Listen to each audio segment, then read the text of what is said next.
అందరికీ నమస్తే అండి. Welcome back to our channel. ఇవాటి వీడియోలో ఈ రాబోయే కొత్త అమావాస్య గ్రామదేవత పూజని ఇంట్లో ఏ విధంగా చేసుకోవాలి, ఉపహారం అంటే నైవేద్యం ఏ విధంగా పెట్టాలి, ఎవరెవరికి ఈ నైవేద్యాన్ని ఇవ్వవలసి ఉంటుంది, అమావాస్య తిథి ఎప్పటి నుంచి ప్రారంభమై ఎప్పటితో ముగుస్తుంది, అలాగే చిన్న పరిహారంలాగా అమ్మవారి పూజ చేసుకున్నప్పుడు మనం ఏమేం పాటించవచ్చు, ఇవన్నీ కూడా పూర్తి వివరాలతో ఈ వీడియోని షేర్ చేస్తున్నానండి. కొత్త అమావాస్య పూజ చేయడం కోసం ఎటువంటి ఆన్వాయితో పని లేకుండా ఇంట్లో కుటుంబ సభ్యులందరికీ కూడా అనారోగ్య సమస్యలు లేకుండా, అలాగే అపమృత్యు భయాలేవి లేకుండా గ్రామదేవతని ఆరాధించడం అనేది మనకి అనాదిగా అంటే పెద్దవాళ్ళ దగ్గర నుంచి కూడా వస్తున్నదేనండి. ఇది ఆన్వాయితో పని లేదు. కొత్త అమావాస్య రోజు అమ్మవారికి ఈ విధంగా పూజను చేసుకోవటం వల్ల ఆ ఇంటికి శుభం కలుగుతుంది అన్నమాట. పొలిమేర్లలో ఉంటూ అమ్మవారు గ్రామదేవతగా కాపలా కాస్తూ ఉంటుందట. ఈ రోజున మన ఇంట్లో కూడా పూజ చేసుకోవడం వల్ల ఆ తల్లి మనందరికీ కూడా ఎప్పుడు రక్షణగా నిలుస్తుంది అని చెప్తారు. అందుకని ఈ పూజని అందరూ కూడా చేసుకోవచ్చు. అయితే ముఖ్యంగా అమ్మవారి గ్రామదేవత పూజను చేసుకోవడం కోసం ముందుగా చేసుకోవాల్సిన కొన్ని ఏర్పాట్లు ఏంటని ఒక వీడియో అయితే షేర్ చేస్తున్నాను. ఇక్కడ క్లుప్తంగా మరొకసారి చూపిస్తున్నాను. అమ్మవారికి పూజా పీఠాన్ని ఏర్పాటు చేయడం కోసం ఆ పీఠను కూడా ఈ విధంగా సిద్ధం చేసి పెట్టుకోవాలి. ఇక్కడ నేను మీరు స్టార్టింగ్ చూసారు కదా, అమ్మవారి ఫేస్ని అయితే ఆ విధంగా పెట్టుకున్నానండి. ఒకవేళ మీకు అలా పెట్టుకోవడానికి లేకపోతే కనుక గోడ మీద కానీ లేదా ఇలా ఒక ప్లేట్లో కానీ తమలపాకులో కానీ మీరు ఈ విధంగా బొట్లు పెట్టుకొని నామల్లాగా పెట్టుకొని మనం ఇక్కడే గ్రామదేవతగా పూజను చేసుకుంటాం అనమాట. ఒకవేళ మీరు ఫేస్ ఉంటే ఫేస్ పెట్టుకొని గోడకి ఇలా చిన్న పసుపు రాసేసి కొంచెం చిన్నది ఈ విధంగా బొట్లు పెట్టుకోవచ్చు. రెంటెడ్ హౌసెస్లో గోడకి పసుపు రాయడం కానీ అలాంటివి కుదరదు అని అనుకుంటే కనుక అప్పుడు ప్లేట్లో ఈ విధంగా మీరు అమ్మవారికి బొట్లు పెట్టినట్టుగా ఈ విధంగా అలంకరణ చేసి ఈ ప్లేట్ని అక్కడ పెట్టుకొని పూజాపీఠం మీద మీరు గ్రామదేవతని పూజని ఎవరైనా చేసుకోవచ్చండి. అయితే ఒకవేళ మీరు అమ్మవారి ఫేస్ ఉండి మీరు అలంకరణ చేసుకోవాలని అనుకుంటే ఇలా 2 చెంబులకి గంధం బొట్లు అలంకరణ చేసి కొంచెం నేను ఇక్కడ బియ్యం అయితే పోసానండి. బేస్ కోసం అంటే అమ్మవారిని నిలబెట్టుకోవడం కోసం వాడుతున్నాం కాబట్టి దీంట్లో కలశంలాగా వాటర్ ఏమీ అవసరం లేదు. మామూలుగా బియ్యం వేసినా సరిపోతుంది. ఆ బియ్యం వేసిన తర్వాత ఈ విధంగా వేపాకుల్ని చిన్న మాలలాగా కట్టి ఆ చెంబుకి కట్టి ఆ తర్వాత దాని మీద అమ్మవారి ఫేస్ని పెట్టి నిలబెట్టుకొని మనం పూజను చేసుకోవచ్చు. పూజాపీఠం పెట్టే ప్రదేశాల్లో కూడా గోమూత్రంతో కానీ లేదా పసుపు నీటితో కానీ శుద్ధి చేసుకొని ఈ విధంగా ముగ్గు పెట్టి గోడకు కూడా ఇలా స్వస్తిక్ మార్కు పెట్టుకోవడానికి వీలుంటే ఆ స్వస్తిక్ మార్క్ కూడా పెట్టుకొని ఆ తర్వాత పూజాపీఠాన్ని ఇక్కడ ఏర్పాటు చేయండి. ఇక అమ్మవారిని పెట్టడం కోసం చిన్న ఏర్పాటు చేసుకుంటున్నాం అనమాట. ఇక్కడ నేను మీకు 2 విధాలుగా కూడా చూపిస్తున్నాను. అమ్మవారి ఫేస్ అందరి దగ్గర ఉండకపోవచ్చు కాబట్టి ఇక్కడ కొంచెం తమలపాకు తీసుకొని చిన్నది దాంట్లో కొంచెం బియ్యం వేసి పసుపు కుంకుమ వేసి ఇంతకు మనం తయారు చేసుకున్న ఈ ప్లేట్ని ఈ విధంగా పెట్టండి. ఒకవేళ మీరు తమలపాకు మీద కానీ అరిటాకు మీద కూడా మనం ఈ విధంగా రాసుకొని పూజలు అయితే పెట్టుకోవచ్చు. ఇక్కడ అలాగే అమ్మవారిని పెడుతున్నాను కదా, నేను అమ్మవారి ఫేస్ని అయితే పెట్టుకుంటున్నాను కదా పూజలో. అమ్మవారి ఫేస్ పెట్టడం కోసం కూడా తమలపాకు వేసి బియ్యం వేసి అమ్మవారిని పెట్టుకోవాలి. ఈ గ్రామదేవత పూజ అనేది కొత్త అమావాస్యకు చేసుకుంటామండి. ఈ 2025వ సంవత్సరంలో మార్చి నెలలో అమావాస్య తిథి అనేది 28వ తారీఖు శుక్రవారం రాత్రి 7:10 నుంచి ప్రారంభమయ్యి 29వ తారీఖు శనివారం సాయంత్రం 5:02 వరకు ఉంది. అయితే మనము గ్రామదేవత పూజను చేసుకోవడం కోసం అమావాస్య ఉదయం వేళలో తిథి ఉన్నప్పుడు చేసుకుంటాం కనుక మార్చి 29వ తారీఖు సూర్యోదయానికి అమావాస్య తిథి ఉంది కదా, కాబట్టి 29వ తారీఖు కొత్త అమావాస్యగా గ్రామదేవత అమ్మవారికి పూజను చేసుకుంటూ ఉంటాము. ఎవరైతే అమావాస్య పరిహారాలు చేసుకోవాలనుకున్న వాళ్ళు శుక్రవారం రాత్రి చేసుకోవచ్చు, శనివారం కూడా చేసుకోవచ్చు. ఇక్కడైతే అమ్మవారికి ఒక ప్రత్యేక దీపం కోసం ఈ విధంగా ఒక ముగ్గు కూడా పెట్టుకుంటున్నానండి. ఇది అమావాస్య పరిహారాల్లో భాగంగా అమ్మవారికి దీపం వెలిగించడమే కాకుండా ఎటువంటి నెగిటివ్ ఎనర్జీ అనేది కూడా మన గడప దాటి ఇంట్లోకి రాకుండా చేసుకుని చిన్న పరిహారం కూడా చెప్పచ్చు. ఈ విధంగా ముగ్గు పెట్టుకున్న తర్వాత ఇక్కడ వేపాకులు పెట్టుకోవచ్చు, లేదా మరుసటి రోజు మనకి ఉగాది ఎలాగో మామిడాకులు అవన్నీ తెచ్చుకుంటాం కనుక మామిడాకులైనా ఈ విధంగా ఏర్పాటు చేసుకొని ఒక ప్లేట్ని అయితే తీసుకోండి. ప్లేట్ని తీసుకొని దీంట్లో నీటిని అయితే పోయండి. ఈ నీరు అనేది పోసి దీంట్లో మనము వేపాకుని కొంచెం కచ్చాపచ్చాగైనా పర్లేదు లేదా పేస్ట్ లాగైనా పర్లేదు వేపాకుని నూరి వేయాలి. అయితే ఇక్కడ వేపాకు మండలు అమ్మవారికి అలంకరణ కోసం అలాగే ఇలా వేపాకు చలువను కూడా తయారు చేసుకుంటాం. అది కూడా నేను వీడియో షేర్ చేశాను. ఆ వేపాకు చలువ అంటారు. ఇలా చిన్న ముద్దలాగా తయారు చేసుకొని వేపాకుని పసుపు కుంకుమ వేసిన ఈ నీటిలో ఈ వేపాకుని కలిపేసేయండి. ఇది నిజంగా అమావాస్య పరిహారాల్లో అమ్మవారి దగ్గర పూజ చేసిన తర్వాత ఈ నీటిని చాలా బాగా మనకి మంచి ఫలితాలు అయితే వస్తాయి. నెగిటివ్ ఎనర్జీ అనేది నరదిష్ట అనేది పోగొట్టుకోవడం కోసం ఇక్కడ వేపాకుని ఈ నీటిలో ఈ విధంగా కలిపేసిన తర్వాత దీంట్లో ఒక దీపం అయితే పెట్టుకోవాలి. ఆ దీపాన్ని కూడా ఎలా పెట్టుకోవాలో చూపిస్తాను. గ్రామదేవతలు మొత్తంగా 101 మంది అక్కా చెల్లెళ్ళు ఉంటారట. వాళ్ళకందరికీ కలిపి ఒకే ఒక తమ్ముడు పోతురాజు. అందుకనే మీరు ఏ గ్రామదేవత దేవాలయం చూసినా అమ్మవారి ఎదురుగా పోతురాజు కూడా ఉంటాడు. అందుకనే మనం ఇంట్లో కూడా అమ్మవారికి పూజ చేసేటప్పుడు పోతురాజుగా ఇలా చిన్న తమలపాకు మీద కూడా గీసుకొని మనం స్వామివారిని కూడా అంటే వాళ్ళ తమ్ముని కూడా మనం పూజిస్తున్నట్టుగా ఇక్కడ పెట్టుకోవాలన్నమాట. ఎందుకంటే అక్క చెల్లెల వెనకాలే తమ్ముడు కూడా ఉంటాడు కాబట్టి. ఇక్కడ ఇంకా మీ దగ్గర వేపాకులు ఉంటే కనుక అమ్మవారికి ఎక్కువగా ఈ రోజున వేపాకులతోనే అలంకరణ చేయండి. అలాగే మనం ఏ పూజ మొదలుపెట్టినా తొలి పూజ గణపతికి చెందాలి. ఆ గణపతిని కూడా పసుపు వినాయకుడి రూపంలో ఈ విధంగా పెట్టుకోండి. ఒకవేళ మీరు ఈ విధంగా ప్రత్యేకంగా పూజాపీఠం పెడుతున్నట్లయితే కనుక నిత్య పూజా మందిరంలో మామూలుగా దీపం అనేది తప్పనిసరిగా పెట్టాలి. అక్కడ దీపారాధన చేసుకుని అక్కడ వినాయకుడికి పూజ చేసుకొని ఇక్కడ అమ్మవారికి పూజ చేసుకుంటే ప్రత్యేకంగా ఇక్కడ మళ్ళీ వినాయకుడి పూజ అవసరం లేదు. మీరు మొత్తంగా పూజ ఇక్కడే చేసినట్లయితే కనుక ఇక్కడ వినాయకుడిని పెట్టండి. అయితే నిత్య దీపారాధన చేసే చోట కూడా తప్పనిసరిగా దీపారాధన అయితే చేయవలసి ఉంటుంది.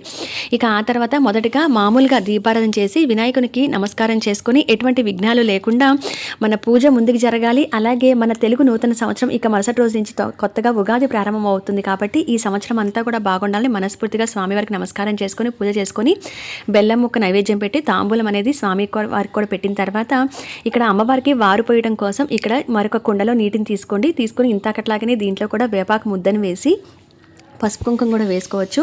వేసేసిన తర్వాత ఇక్కడ అమ్మవారికి ఈ విధంగా అభిషేకం అయితే చేసుకుంటున్నాను. ఇక్కడ నేను గ్రామదేవతగా ఈ తల్లినే పూజిస్తున్నాను కనుక ఈ విధంగా అభిషేకం చేసుకుంటున్నాను. ఫేస్ లేని వాళ్ళైతే కనుక మీరు గడప దగ్గర నేను అమ్మవారికి వారెలా పోయాలో చూపించానండి ఒక వీడియోలో.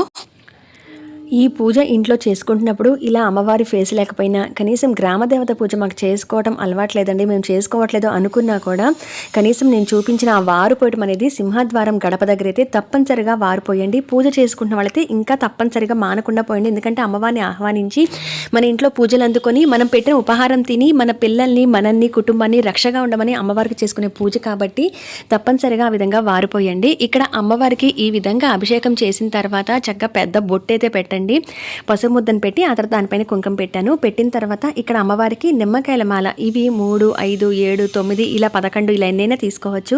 మీరు వేయగలిగితే ఇంట్లో కనీసం ఈ విధంగా నిమ్మకాయల మాలను వేయండి. లేదంటే కనుక మీరు ఆ నిమ్మకాయలకి గంధం బొట్టు కడుక్కున్న తర్వాత పసుపు రాసి బొట్లు పెట్టిన తర్వాత పూజలో ఉపయోగించండి.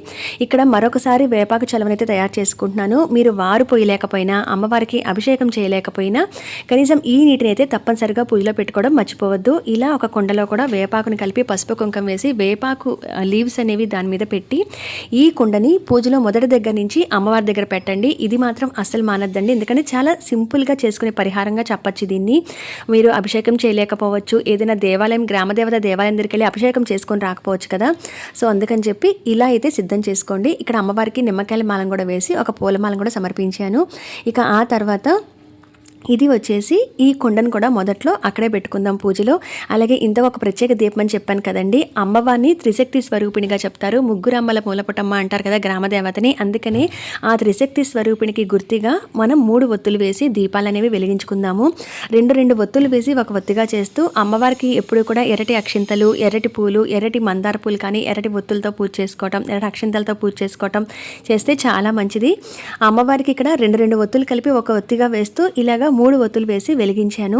వెలిగించి ఆ దీపం దగ్గర కూడా అక్షింతలు అనేవి వేసి నమస్కారం చేసుకోండి అమ్మవారికి. ముఖ్యంగా గ్రామ దేవతలు అంటే ఊరి పొలిమేరల్లో ఉంటారు. అలా ఊరి పొలిమేరలో ఎందుకు ఇదివరకు నిలిపేవాళ్ళనంటే ఇదివరకు పాత రోజుల్లో ఆ అమ్మవారిని అంటే విజయవాడ దుర్గమ్మ దగ్గరికి వెళ్ళాలన్నా, కామాక్షి అమ్మవారి దగ్గరికి వెళ్ళాలన్నా, మధుర మీనాక్షి అమ్మవారు అంటారు కదా, అలా దూరాలు వెళ్ళి అందరూ దర్శనం చేసుకోలేరు కాబట్టి వాళ్ళ రూపాల్లో అంత దూరం వెళ్ళలేని వారి కోసం వారి రూపాల్లో గ్రామ దేవతలుగా ఊరి పొలిమేలలో అమ్మవారిని నిలబెట్టేవాళ్ళట. అందరూ కూడా అక్కడికే వచ్చి పూజ చేసుకోవడం వల్ల ఆ గ్రామం మొత్తం పంటలు బాగా పండటం, అందరూ కూడా ఆరోగ్యం ఉండటం, ఎటువంటి అనారోగ్యాల బారి పడకుండా ఉండటం ఇవన్నీ జరుగుతాయని చెప్పి అలా నమ్మకంగా ఆ తల్లికి పూజ చేసుకునేవారు. అందుకనే గ్రామ దేవతలు ఊరి పొలిమేరల్లో ఉంటారనమాట. ఆ గ్రామానికి ఆ గ్రామంలో ఉన్న కుటుంబాలకి రక్షగా ఉంటూ.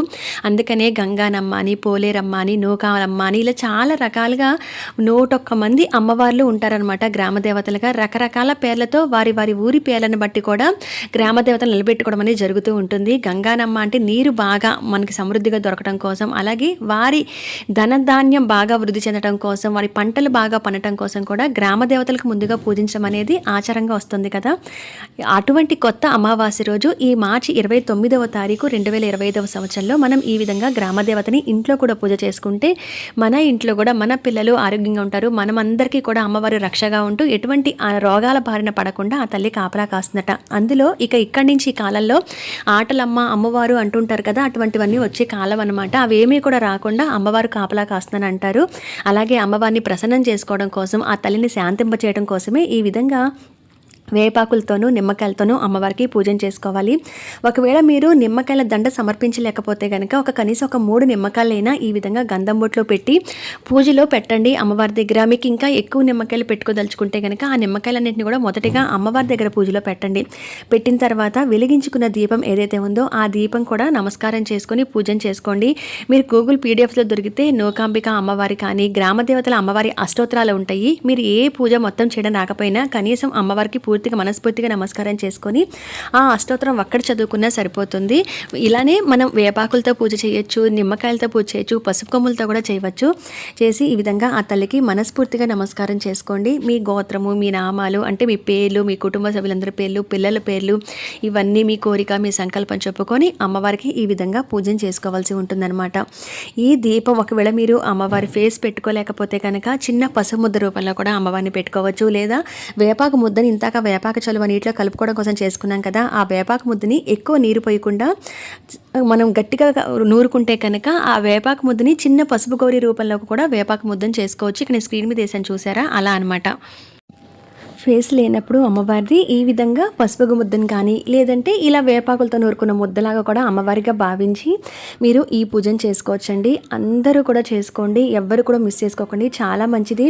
మనం గ్రామదేవతని ఎందుకు ఇంతలా కొలుస్తాము అని అంటే ఏదైనా ఊర్లు వెళ్తున్నప్పుడు కానీ, ఏదైనా ఒక శుభకార్యానికి కానీ, ఏదైనా ఒక పని మీద కానీ వెళ్తున్నప్పుడు ముందుగా గ్రామదేవత అమ్మవారికి కూడా చెప్పి వెళ్ళాలట.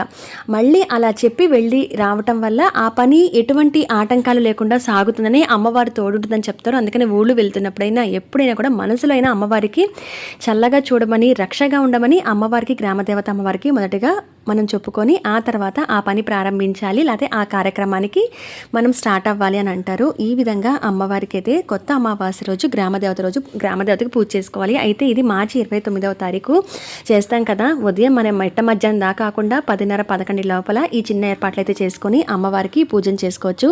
అయితే ఈ రోజున అమ్మవారికి పెట్టే ఉపహారం అని ఉంటారు, నైవేద్యం అంటారు, బోనం, భోజం, ఇలా రకరకాల పేర్లతో పిలుస్తూ ఉంటారు.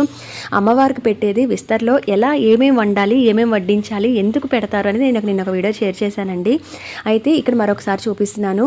ఒట్టిపప్పు పెడతారు, ముద్దపప్పు అంటాం కదా, అదనమాట. అలాగే ఒక కూర, నిల్వ పచ్చళ్ళు ఏవి కూడా పెట్టరు. అయితే దీంట్లో వచ్చేసి అన్నము, 9 పూర్ణాలు, 9 గారెలు, 9 చప్పిడి పునుగులు లాంటివి వేస్తారు. అలాగే పానకం, వడపప్పు, చలిమిడి ఇవన్నీ కూడా వేస్తారు. ఒక కూర, పచ్చడి, నిల్వ పచ్చడి వాడరు. కొంతమంది ఏంటంటే ఇలా మొత్తంగా కాకుండా అన్నము, పూర్ణాలు, గారెలు, ముద్దపప్పు మాత్రమే పెట్టిస్తారు. దాని మీద ఒక బెల్లం ముక్క పెట్టి పెట్టిస్తారు. కొంతమంది ఒక మట్టి కుండలో మజ్జిగ పోసి, చల్లని మనకి పొల్లని మజ్జిగ పోసి దాన్ని కూడా అమ్మవారికి నివేదన చేస్తారు. కొంతమంది బలిస్తారు, అది నివేదన చేస్తూ ఉంటారు. ఈ విధంగా చేసి అన్నం అంతా పెట్టి వీటిని అమ్మవారికి చూపించిన తర్వాత చాకలికి ఇస్తారనమాట. ఎందుకు చాకలికి ఇవ్వాలి అని అంటే వాళ్ళకి సరిపోయే ఒక్క పదార్థం ఇవన్నీ ఏవైతే ఉన్నాయో అవి వాళ్ళ కుటుంబంలోనూ లేదా ఆ వ్యక్తి తీసుకునే వ్యక్తి కడుపు నిండా తిని వాళ్ళు మనల్ని దీవిస్తారు కనుక వాళ్ళ నుంచి వచ్చే దీవెనలు చాలా చల్లగా ఉంటే మనకి చలువ చేస్తుందని చెప్తాం. చాకలి ఇచ్చే దీవెనలు వాళ్ళకి అంత ప్రాముఖ్యత ఉంటుందండి. వాళ్ళు చేతితో వాళ్ళ నోటితో ఏ మాట అన్నా కూడా అది మనకి మంచిగా జరుగుతుందని నమ్ముతాము. అందుకని ఇలాంటి పూజలు చేసుకున్నప్పుడు వాళ్ళకి మనస్ఫూర్తిగా వాళ్ళు కడుపు నిండా తినే విధంగానే ఇవన్నీ కూడా వడ్డించి అమ్మవారికి చూపించిన తర్వాత ఇవన్నీ తీసుకెళ్ళి వాళ్ళకి ఇస్తారు అనమాట. కొంతమంది వాళ్ళ ఇంటికి తీసుకువెళ్ళిస్తారు, లేదా వాళ్ళని రమ్మంటారు, మన ఇంటికి పిలిచి వాళ్ళని చక్కగా ఇవన్నీ కూడా ఇస్తారు. పానకంతో సహా అన్నీ ఇవ్వాలి. ఇవి అమ్మవారికి చూపించినవి వాళ్ళకి ఇస్తారు. కొంతమంది ఏంటంటే అమ్మవారికి చూపించినవి వీళ్ళే ప్రసాదంగా తినే పద్ధతి ఉంటుంది. కానీ కొంతమంది, ఎక్కువ మంది చెప్పాలంటే ఈ అమ్మవారికి పెట్టినవి అందుకని చాకలకి ఇస్తారు. దీంట్లో చిన్న బెల్లం ముక్క కూడా పెట్టాలి, అలాగే నెయ్యిని కూడా వడ్డించాలి. ఇవేవి కూడా ఎంగిల్ చేసినటువంటివి కాకుండా, అంటే రిచ్చం మన ఇంట్లో వాడినటువంటివి కాకుండా, ఎంగిల్ అని అంటే రెగ్యులర్గా వాడుకునేవి కాకుండా అమ్మవారి కోసం ప్రత్యేకంగా తెచ్చి వండి ఇవన్నీ కూడా వడ్డించి ఇస్తారు. అయితే అమ్మవారికి నైవేద్యం పెట్టినప్పుడు తమ్ముడు పోతురాజు కూడా తప్పనిసరిగా నైవేద్యం పెట్టాలి. అమ్మవారికి అయితే తప్పనిసరిగా లెక్కగా 9 పూర్ణాలు అలాగే 9 గారెలు ఇలా పెడతారు. పోతురాజుకి అయితే 3 అయినా అలా అయినా పెట్టచ్చు అనమాట. పెట్టేసి ఆయనకి సపరేట్గా ఒక ప్లేట్లోనూ ఒక విస్తర వేసి, అలాగే అమ్మవారికి ఒక ప్లేట్లో విస్తర వేసి ఈ విధంగా అమ్మవారికి నివేదన చూపించవలసి ఉంటుంది. దీన్ని ఉపహారం అని అంటూ ఉంటారు. ఇవి తప్పనిసరిగా పెట్టాలండి అమ్మవారికి ఈరోజు.